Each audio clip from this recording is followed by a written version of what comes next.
రాజకీయ అవసరాల కోసం కుటుంబాలను నిలువుగా చీల్చిన ఘనత చంద్రబాబుదేనని అన్నారు మంత్రి మేరుగు నాగార్జున.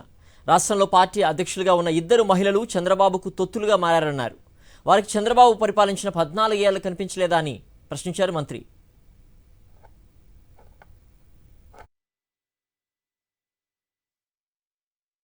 మేము ప్రజలను దేవుణ్ణి నమ్ముకున్నామని చెప్పే ముఖ్యమంత్రి జగన్మోహన్ రెడ్డి గారు. ఎంత దారుణం అంటే జగన్మోహన్ రెడ్డి గారి కుటుంబంలో కూడా సొంత చెల్లెల్ని చీల్చారు కాంగ్రెస్ పార్టీ ఒక చంద్రబాబు కలిసి.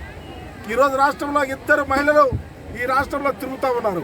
ఒకళ్ళు బీజేపీ అధ్యక్షురాలుగా పురంధేశ్వరమ్మ, రెండు కాంగ్రెస్ అధ్యక్షురాలుగా షర్మిలమ్మ. నేను వాళ్ళిద్దరిని అడుగుతా ఉన్నా, మీరు నిజమైన నాయకులైతే 4.5 సంవత్సరాల అధికారంలో జగన్మోహన్ రెడ్డి గారి కన్నా ముందు చంద్రబాబు నాయుడు ఈ రాష్ట్రాన్ని పరిపాలించాడు 14 ఏళ్ళు. మీ నోళ్లు మోగబోయినాయి.